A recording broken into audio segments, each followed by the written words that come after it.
بسم اللہ الرحمن الرحیم۔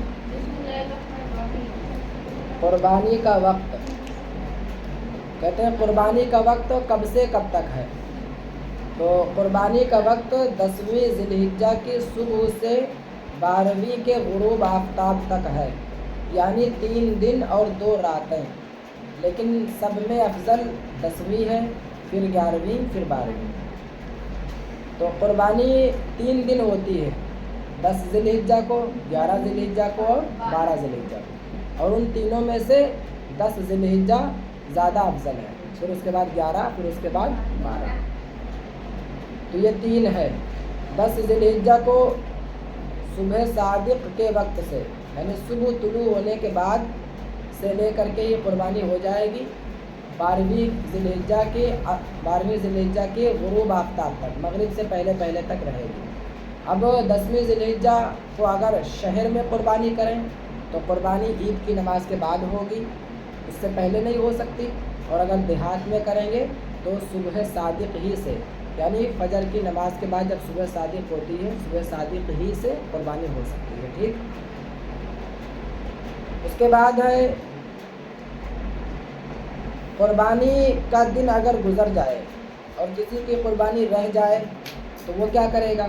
تو کہہ رہے ہیں کہ قربانی کا دن گزر جانے کے بعد چھوٹ گئی، فوت ہو گئی قربانی، اب نہیں ہو سکتی، اب اسے کیا کرنا ہوگا کہ قربانی کے لیے جو جانور خریدا تھا اس جانور کو صدقہ کر دے، ٹھیک ہے، اور اگر جانور نہیں خریدا تھا تو ایک جانور خرید کر کے صدقہ کر دے، یا درمیانی جو 7 بکری میں جو اس میں بڑے جانور میں 7 حصے ہوتے ہیں، اس کے حساب سے ایک حصہ صدقہ کرے۔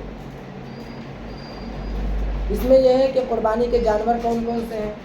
تو قربانی کے جانور 3 ہیں، ٹھیک ہے، یہ میں اس میں بتا رہا ہوں۔ قربانی کے جانور 3 ہیں، اونٹ اونٹنی، بھینسا بھینسی اور بکرا بکری۔ بکرا بکری میں ہی آپ کا دمبا دمبی یہ بھی شامل ہے۔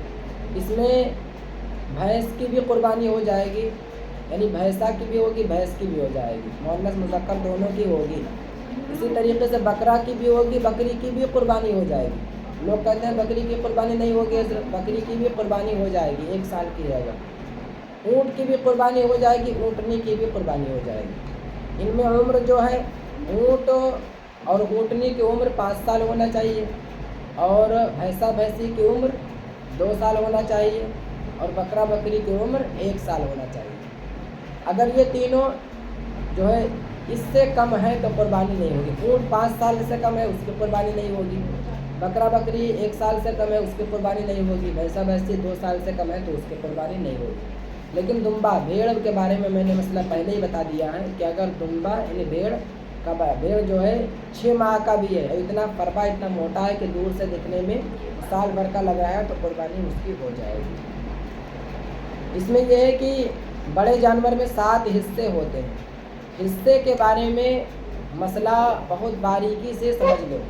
حصے کے بارے میں شرط یہ ہے کہ اس میں جو 7 لوگ شریک ہوتے ہیں، 7 کی نیت تقرب الی اللہ ہو، یعنی 7 کی نیت اللہ کی رضا اور ثواب حاصل کرنا ہو۔ کسی کی نیت بھی قربانی میں گوشت حاصل کرنا نہ ہو کہ صرف گوشت کے لیے قربانی کر رہا ہے۔ اگر 7 میں سے کسی کی بھی نیت خالص گوشت حاصل کرنا ہوگی تو کسی کی قربانی نہیں ہوگی۔ گوشت حاصل کرنے کی مثال یوں ہو سکتی ہے کہ جیسے کوئی شہر کے سیٹھ صاحب ہیں اور انہوں نے بکرا خرید لیا قربانی کے لیے، اب دوسرے چند لوگ 6 لوگ دوسرے مل کر کے ایک بڑا جانور لے آئے، اور ان کے پاس 6 لوگ شریک ہیں، ایک آدمی نہیں مل رہا۔ انہوں نے جا کر کے سیٹھ صاحب سے کہا کہ آپ ہمارے جانور میں شریک ہو جاؤ، تو انہوں نے کہہ دیا کہ ہمارے پاس تو پہلے ہی سے بکرا ہے۔ پھر انہوں نے اصرار کیا کہ نہیں آپ کر لو، تو ان کے اصرار کرنے پہ سیٹھ صاحب نے کہہ دیا ٹھیک ہے، آپ کے اصرار پر میں حصہ لے رہا ہوں، اور اس سے جو گوشت ملے گا اس سے کباب بنا کے کھائیں گے، ٹھیک ہے۔ تو اب یہ سیٹھ صاحب کا جو ان کی جو نیت ہے، ان کی نیت قربانی میں تقرب اللہ نہیں بلکہ گوشت حاصل کرنا ہے، لہٰذا کسی کی قربانی نہیں ہوگی۔ سب کی نیت کیا ہے؟ ثواب کی خاطر ہونا چاہیے۔ اس کے بعد میں یہ ہے کہ 7 لوگ جو 7 شریک ہوں سب عقیدے کے اعتبار سے درست ہوں۔ اگر 7 میں کوئی بد مذہب ہے، ٹھیک ہے، کوئی عقیدے میں کسی کا عقیدہ خراب ہے، اگر کوئی ادھر والا ہے، ٹھیک ہے، یعنی اگر کوئی نبی کی شان میں گستاخی کرتا ہے، توہین کرتا ہے، ٹھیک ہے، دوسرے خیالات، دوسرے مذہب کا ماننے، دوسرے مسلک کا ماننے والا ہے، بد مذہب ہے، تو مرتد ہے، تو اس کی قربانی، اس کے شریک ہو جانے کی وجہ سے کسی کی قربانی، سب کے سب صحیح العقیدہ سنی مسلمان ہونے چاہیے، ساتھ کے ساتھ شریک، ٹھیک ہے، کوئی غیر کو شریک کر لے گا تو کسی کی قربانی نہیں ہوگی۔ یہ شرکت کے بھی مسائل میں نے بتا دیا، اور اس میں آگے کے جو مسئلے ہیں وہ آگے کے سبق میں انشاءاللہ تعالیٰ